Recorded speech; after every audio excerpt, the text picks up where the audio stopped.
I'm confident you've read stories about college kids and young adults turning a few $100s into hundreds of thousands, if not millions, through investing in momentum cryptos. Somebody even raised $8,000 to become $5.7 billion by making an investment in Shiba Inu. Wow. Yeah, wow. Congratulations if you've generated life-changing sums of money with these altcoins. That's truly incredible. Nevertheless, there's someone making a lot more money than all of these men while engaging on far less risk, and that's crypto brokerages. When there's a gold rush, there's a saying that goes, you don't want to be digging for gold. You want to be selling shovels. And that's precisely what Sam Bankman knew. Sam established his crypto trading company FTX in May 2019 and is currently worth $22.5 billion. Not to mention the fact that he's only 30 years of age. According to Forbes, Sam is the wealthiest individual in the cryptocurrency industry. Of course, Satoshi Nakamoto is wealthier, but if we only consider well-known figures, Forbes is definitely correct.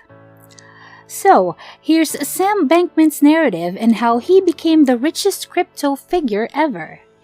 Welcome back to Cryptique, a channel that gives critical evaluation or analysis, especially in dealing with crypto. Everything regarding money, finance, investing, cryptocurrency, and blockchain-related topics including ICOs, NFTs, and yield farming. Looking back, Sam was born at Stanford, California on March 6, 1992. Given that two of his parents were Stanford law professors, I believe it's safe to conclude that Sam enjoyed a comfortable upbringing. He used to spend a lot of his spare time reading Harry Potter books and watching his favorite baseball team, the San Francisco Giants. He went to a local private school in the Bay Area before being accepted to MIT, wherein he majored in physics. Physics is amongst the most difficult majors to accomplish, if not the most difficult, and Sam was studying it at MIT, so you'd think he spent all of his time there. Sam, on the other hand, claims that he didn't spend all of his time studying. Rather than studying, he appears to have spent the most of his time playing video games such as StarCraft and League of Legends. As a result, we're most likely dealing with a young prodigy. Sam had hoped to follow in his parents' footsteps and become a physics professor. However, as he became more interested in ethics and morality, he gradually drifted away from this path. Sam was particularly interested in utilitarianism and effective altruism. Rather than donating to popular causes, Sam believes that money should be donated to initiatives that would accomplish the greatest good objectively. For instance, causes that rescue the most lives or generate the most revenue per dollar given. But in order to have such an impact, Sam understood he'd need a lot of money, and he likely won't acquire it as a professor. Thus, rather than pursuing more education, Sam chose a lucrative financial job at Jane Street Capital, a quantitative firm. Unlike several crypto billionaires, Sam was never very interested in the technology and was far from an early user.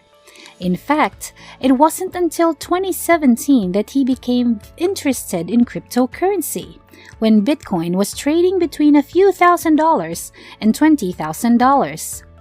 Even back then, he didn't give a damn about Bitcoin's fundamentals or what it stood for. He was unconcerned about Bitcoin's potential as an inflation hedge or its decentralized nature.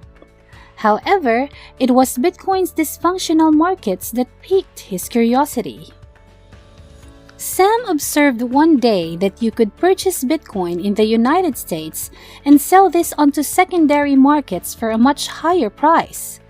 And it was the start of it all. I got interested in crypto without any notion of what crypto was, Sam adds. It just appeared like there was a lot of excellent trading to be done. The lack of regulation was another factor that drew Sam to crypto. Opening a typical trading firm involves a plethora of permits as well as legal assistance, all of which are costly. However, with cryptocurrency, almost anyone could start a trading firm, especially if it wasn't located in the United States. However, Sam wasn't the only one looking to take advantage of the situation. Arbitrage trading is a well-established method of trading that takes advantage of price differences to gain money. Anyway, Sam eventually left his job and founded Alameda Research, an arbitrage crypto trading firm, in October of 2017. Initially, he and a couple of fresh college graduates were the only ones involved. Despite their inexperience, they were able to raise a significant amount of money quickly. Because of his Wall Street knowledge, Sam was able to position himself as a Wall Street specialist providing crypto trading services. Sam was able to raise millions in only a few months, despite the fact that the majority of Wall Street didn't want to engage with crypto, at least not publicly, and the great fear of losing out linked with the 2017 bull run. Sam was trading $25 million worth of Bitcoin each day by January of 2018. However, this was the top of the Bitcoin bull run, and things only got worse from there. Sam, on the other hand, was unconcerned about the bust dissipating since he had spotted a much bigger chance. He discovered that current crypto brokerages at that time were garbage when it comes to trading for millions of dollars of amount every day. Popular crypto brokerages such as Coinbase had devoted their entire effort to making cryptocurrency purchases as simple as necessary for individual investors. And while they were fantastic at this, they struggled to deal with high-volume trades from traders. As a result, Sam chose to start his own crypto brokerage, which would cater to crypto traders. Sam grew further active with the crypto community over the next few months by visiting different crypto conferences and connecting with crypto investors and traders from all around the world. Sam eventually chose to migrate to Hong Kong after visiting a crypto conference in Macau, China, and this is where he would create FTX. Sam took the earnings from Alameda and worked with a handful of venture capital firms to raise a total of $8 million, which he planned to utilize to further expand FTX in the start of 2019. Sam was able to construct the right platform for traders with $8 million and through his acquired experience, and he joyfully debuted FTX in May of 2019. But, much to Sam's dismay, the FTX debut was not like the Alameda launch. Alameda was introduced at the height of the bull market when many investors were clamoring to get into cryptocurrency.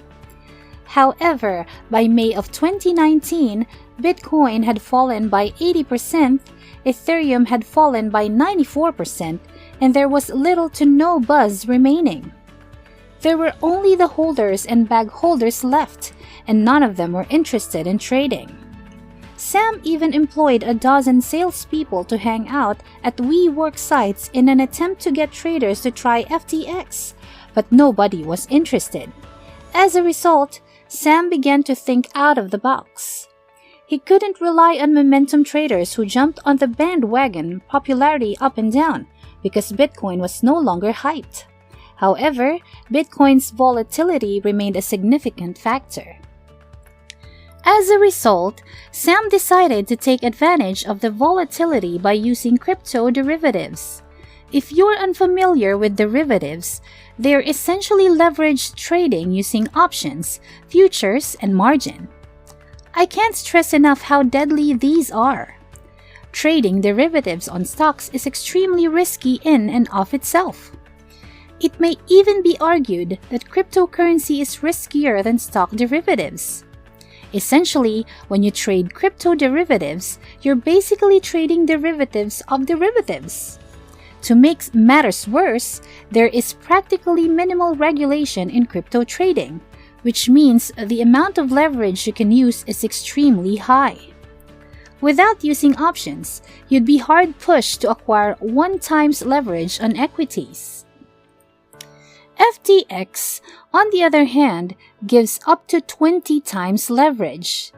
This means that you can manage $200,000 worth of Bitcoin with $10,000 in cash. If Bitcoin gains 5%, you will have doubled your money. However, many individuals overlook the fact that even if Bitcoin declines 5%, you will lose everything. I don't think I should go into detail about why this is so harmful. Sam hoped to recruit skilled traders who were aware of the risks and were familiar with leverage. But, predictably, he attracted a significant number of retail gamblers seeking a once-in-a-lifetime opportunity. Nonetheless, this was a very profitable venture. So, if you think this video has clarified some things for you, please consider liking it and clicking that bell button to be notified of our new videos. Also, you might want to consider subscribing to our channel. It'll really help us out. Back to our video. FTX had grown to 200,000 customers by May 2020, with a daily trading volume of $1 billion. And things have only gotten better since then. FTX has 2 million users as of October, with a daily trading volume of $11.5 billion. To put it in context, Coinbase has 68 million users, which is 34 times the number of FTX users. Despite this, they only generate around $5 billion per day in volume, or around $74 per person per day. Meanwhile, FTX has an average of $5,750 per person every day. Nevertheless, FTX only charges a fee of 0.005% to 0.07% every transaction, though with $11.5 billion per day, that's anywhere from 500,000 to 8 million transactions per day. We're looking at around $1.5 billion in revenue every year if we calculate in the middle and labeled it $4 million.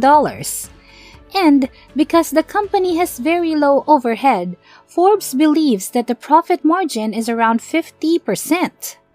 FTX has also provided tokens of major stocks such as Apple in addition to crypto derivatives. This permits investors from underserved areas to safely engage in the stock market in the United States. FTX also launched its own token, which now represents a significant portion of Sam's fortune. You'd think that with all of this experience in crypto, Sam would be a firm believer in it, but that isn't the case. Now, Sam isn't advocating for Bitcoin to become zero, but he's also not advocating for it to skyrocket over the moon. He didn't join the crypto markets because he believed in them. He did so because he saw an opportunity, and that's the only explanation on why he's still there. At this moment, he's just wishing that crypto lasts long enough for him to donate all of his fortune, as that's the only thing Sam aspires to do. If that means using crypto and FTX, that's fantastic. But if crypto falls out of favor and something else emerges, he's perfectly comfortable switching to it. Considering that the company is just 2.5 years old, he is now reinvesting all of his earnings back into the company. Despite this, he has managed to raise $25 million in donations. Sam is hoping to contribute almost 900 times that amount, or $22.5 billion, by riding out the crypto surge and delaying selling. Now, I'm not trying to diminish Sam's generosity, but I believe it's worth noting that his donations haven't always been as selfless as he claimed. In the past year, Sam contributed $5.2 million to Joe Biden's campaign, making him the second largest individual contributor behind only Michael Bloomberg. And I believe we can all accept that when it comes to selfless intentions, political donations are among the least effective. So, Hopefully, Sam will gradually focus back on the selfless paths he suggested, but only time can tell. Meanwhile, Sam Bankman has gone from zero to $22.5 billion in just 6 years. Do you think Sam will be able to follow through and donate whatever he has? And if that's the case, do you believe his donations will be as selfless as he claims? Please share your thoughts in the comments section below. Acquired a lot of knowledge from this? Check out our other relevant videos from our channel. Also, subscribe and don't forget to click the thumbs up on this video and click the bell notifications button to be updated on our next videos. And consider sharing this video to any friends or family members who might find it useful. Until next time!